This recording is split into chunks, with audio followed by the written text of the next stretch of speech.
টেকসই শিল্পায়নের জন্য শ্রমিক মালিকের পারস্পরিক আস্থা ও সহযোগিতা গুরুত্বপূর্ণ বলে মনে করেন রাষ্ট্রপতি মোহাম্মদ শাহাবুদ্দিন। সকালে রাজধানীর বাংলাদেশ চীন মৈত্রী আন্তর্জাতিক সম্মেলন কেন্দ্রে মে দিবসের আলোচনা সভায় তিনি বলেন, শ্রমিকদের জন্য দুর্ঘটনামুক্ত কর্মপরিবেশ নিশ্চিত করতে সমন্বিত পদক্ষেপ জরুরি।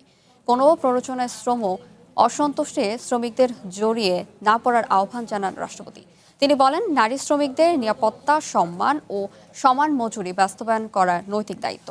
শ্রমিকের অধিকার ও কল্যাণ নিশ্চিত করতে শ্রমিক মালিক সরকারের সম্মিলিত প্রয়াস জরুরি বলেও মনে করেন রাষ্ট্রপতি মোহাম্মদ শাহাবুদ্দিন।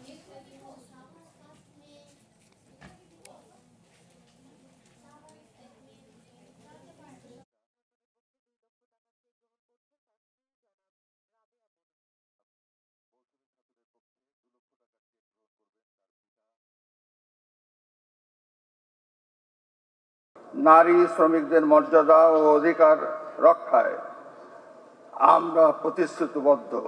তাদের নিরাপত্তা, সম্মান, অধিকার, শোভন ও নিরাপদ কর্মপরিবেশ নিশ্চিত করা আমাদের নৈতিক ও মানবিক দায়িত্ব। শ্রমিক মালিক, সরকার ও সংশ্লিষ্ট অংশীজনের সম্মিলিত প্রয়াসের মাধ্যমে শ্রমিকের অধিকার, মর্যাদা ও কল্যাণ নিশ্চিত করে একটি সুষম টেকসই রাষ্ট্র প্রতিষ্ঠায় আমরা আত্মনিয়োগ করি।